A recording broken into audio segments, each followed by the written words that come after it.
Started then, and I'll just give kind of a quick overview and then let people look around, or we'll kind of go, each sort of piece has its own kind of story of how it fits into the theme. So this is our annual State of the Art exhibit, and as I'm sure many of you remember and know, we do this every year with the Teton County School District art teachers.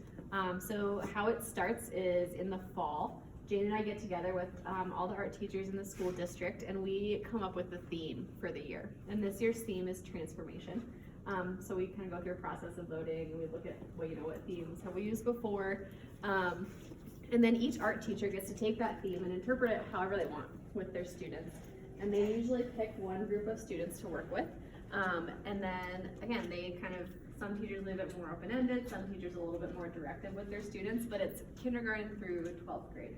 So we have a representation of almost all the Teton County schools this year. I think Jacksonville Community School isn't here because their art teacher was doing performance art, so that just couldn't quite figure out how to fit it in to the exhibit. But the Jacksonville Community School Jazz Band did come and play at the opening celebration last Tuesday, which was really fun. So it's fun to have them involved in that way. But I think you'll see almost every other school represented. The CBAR-B also didn't participate this year. I think Tonya just didn't have the capacity. What school? What was that? The CBAR-B. Mm-hmm. There's so many schools here. There's a lot of schools. For a small rural area. What was it? First one you said didn't participate? Jackson Hole Community School. Oh. Mm-hmm. Did Wilson School do something this year? Yep. Which one is theirs? They're over there. In the corner? Yep, so they're on the table there. On the as table. Wilson Elementary School. Yeah. And so yeah, again, each art teacher sort of interpreted it differently. And I'll just give you an overview of each of the pieces. So this is Jackson Hole High School. Shannon, there you go. And there's 3 high school art teachers, and there's actually artwork from each teacher's classes, so we have a lot of high school representation. And these are Art 3 students and Art 1 students, so you kind of get a sense for like what students are doing in different classes. The Art 3 students, they were challenged to find a piece that they had made before that they didn't like or weren't satisfied with. And then Shannon kind of challenged them to transform it into something else that they were more happy with. And so you can see there's a photo of the original piece that they made in the label, and then what the piece became, which is pretty cool. The Art 1 students, they started out with a texture. So Shannon asked them to find a texture that they were interested in, and then they transformed that into an art piece, a more complete art piece. So they took, like this student, let's see, trying to think. Oh, books. So she was really interested in looking at like things from books that she had used or textures from that kind of like bookmaking art, and she transformed that into a complete art piece. So this is Shannon's classes. Over here we have Jackson Elementary School and Kelly Elementary School. And so Lauren Brzezowski teaches at both of those schools, and there's a couple teachers that do that. And she had all of these old art calendars. And so what she did is she gave, each student got to pick a little calendar section of a famous piece of artwork, and then they took it and they transformed it into their own piece. And it's so fun because some of them are like a little more literal, but some of them are, just like, you can tell the students definitely took it and made it their own. They made it part of their little story. Like there's one over here, like the bicycles turned into rocket ships, spring turned into wintertime. So kind of making it more unique to their place and their story, which I thought was really cool. Over here is Jackson Hole Classical Academy, which everyone's kind of drawn to this piece. And this art teacher, so I don't know if any of you know Tanya McDaniel. She's also an artist in town. So she teaches at the Classical Academy, and this is elementary students, so K through 5. And her husband is also a carpenter, and so they kind of work together. So like he built the piece, and then they sort of figured out the sections, and then each student took a section. And it was actually really fun at the opening. The students hadn't seen it all put together before. And so it was the first time that some of them were actually seeing all of their work put together and what it looked like, which was really cool. The idea is that you sort of have like a historic photo view of the valley, and then you have a more sort of contemporary, colorful view of what you might see like when you're flying in on the plane to Jackson today. If each had a section, how did they match up like sort of the peaks and valleys of the mountains without seeing it put together? That's a great question. So I think like Tanya gave them an idea of like what they were Or doing. maybe like a little outline or something. Yep, so like you can see the join, there's like a join here Yeah. along the mountain. So some students had the sky and they kind of worked together on their pieces. So they sort of coordinated, and then like some students had the little mountain section, and then some students had the foreground sections. It's really cool to stand It's over cool, here I know. and Yeah, see totally just see just- this, yeah, just the totally. mountains, and then go over on the other side and see just the contemporary. Amazing. Very cool. Yeah, if Uh-huh. you stand over here, you Very really cool. can't see the other one, but you can sure see all the mountains.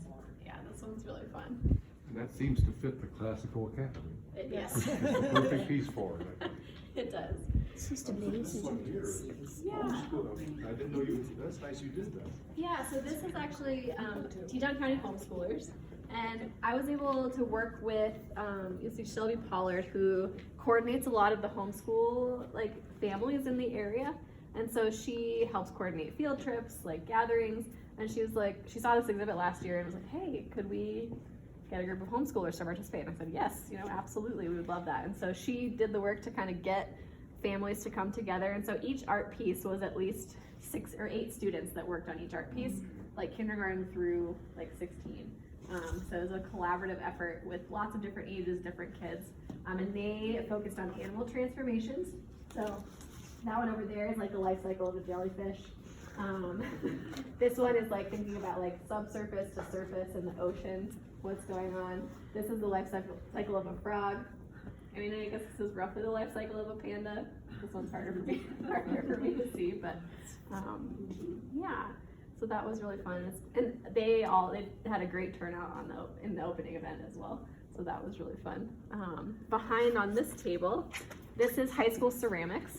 This is Hannah Horgan, and these students were asked to take an ordinary object and then sort of in a surrealist perspective, so like with inspiration from artists like Dali and other surrealist artists, take it and transform it into something else, and like make that transformation visible. So you have, you know, the cactus transforming into the sword, the soccer ball transforming into a record. There's some other fun ones. There's a lot of fun ones.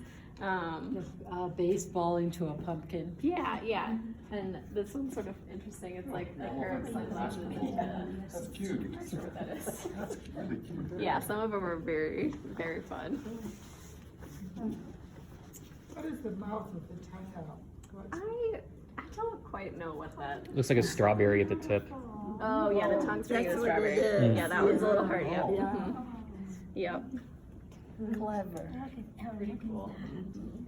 Oh, it's just fabulous. I'd love to have this sitting on a table. Shark turning into a Will missile. this be in the paper, like you know how they always do a spread and Yeah, we'll get it in there.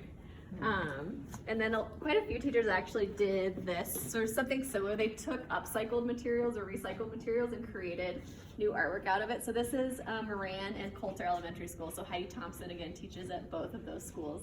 And it's fun if you look in here, there's like a tablet and, you know, like flip phones and all this old electronics that they took, and they created their own robots. And I encourage you, like once we're done, read each robot story, because each group came up with like their own That's kind of amazing. fun like robot. And this looks like narrative. egg crates. or So they all do different things and they have different names, which is really fun. Didn't know Coulter had an elementary school. God, these kids are in Many second times. grade. Yeah. Well, it's actually, That's so Coulter amazing. Elementary School is right across from the high school. Oh, I'm thinking of Coulter. Oh, yeah. Coulter Bay. Yeah, up it's the not- road it's to not- Moran. I'm thinking of Moran and up to Coulter. Nope. Okay. Yeah, you're right. I'm Coulter sorry. does not have an elementary school, but this is in town. Okay. And then Moran is pretty small. Yeah, I know Moran well. Yeah. These are wonderful. Yeah, these Yeah, are super they're fun. cool. This is So this piece, the gears that go around the corner, this is another high school class. So this is Amy Lowry, who also teaches at Summit, but Summit don't have it. Actually, there might be a few Summit pieces in here, but she mostly worked at the high school. And the idea is, I'd love to. because the ideas that transformed the world, so each student kind of picked an idea that they wanted to focus on, and they created their own gear. And so the idea is that many ideas together transformative. So there's some that are, let's see, some of them are a little more obvious than others. Like one about elevators down here, Yeah, it's like interesting. elevator. The elevator transformed cities. Without the elevator, we would not have skyscrapers. And it has all the mechanics of the elevator. you know. Yep, there's like quite a few about like navigation and like shipping, so yeah, like the compass, there's a cool one about math over there, like math transforming the world, Google transforming the world. There's one up there that's sort of funny, it's all about like shipping containers.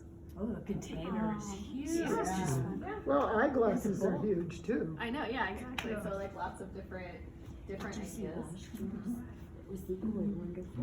I went DNA. Yeah, there's all kinds of fun things in here.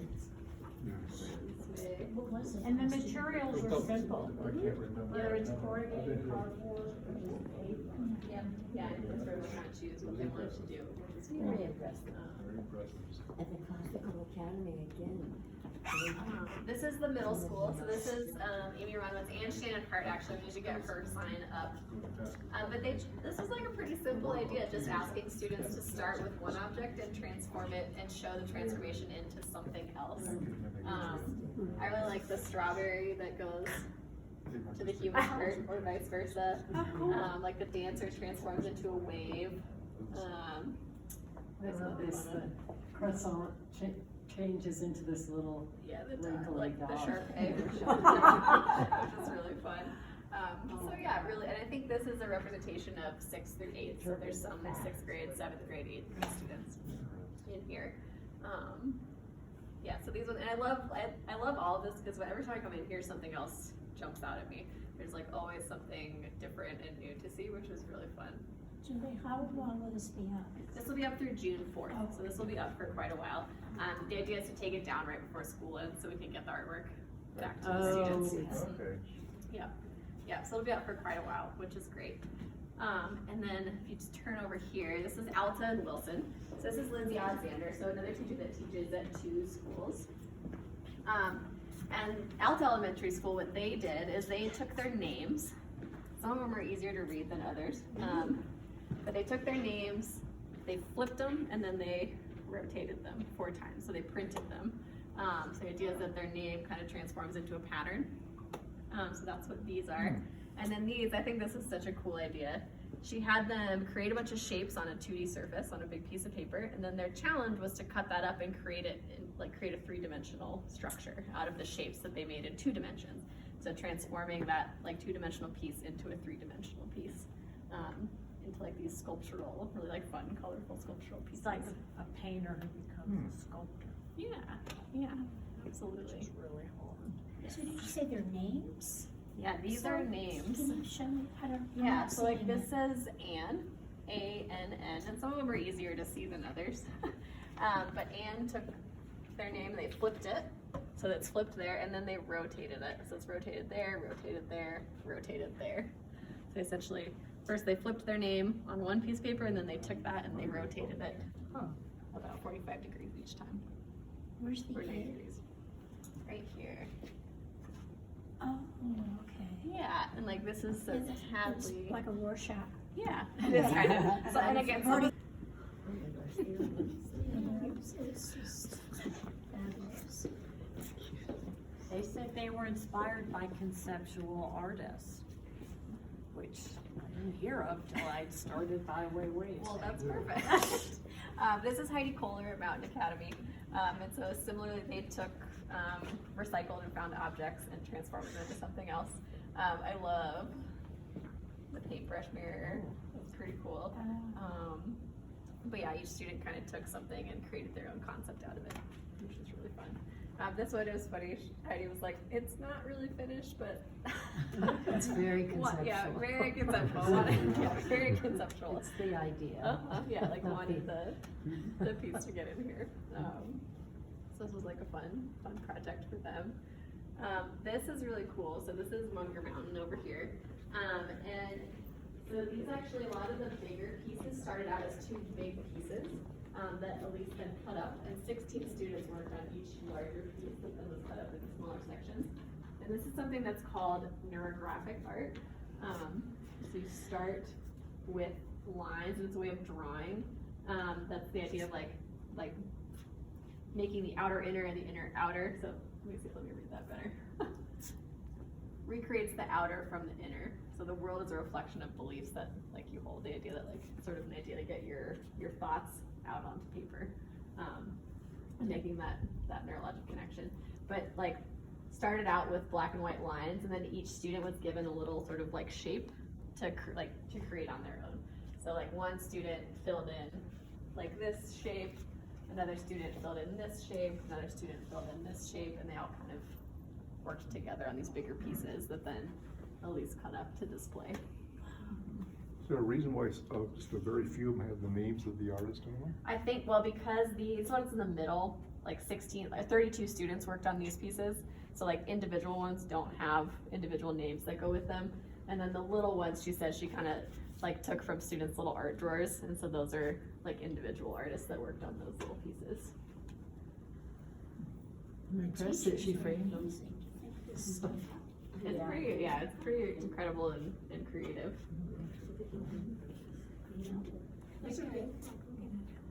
You could explain it like tripe, you know, which is the inside of Yeah, it. the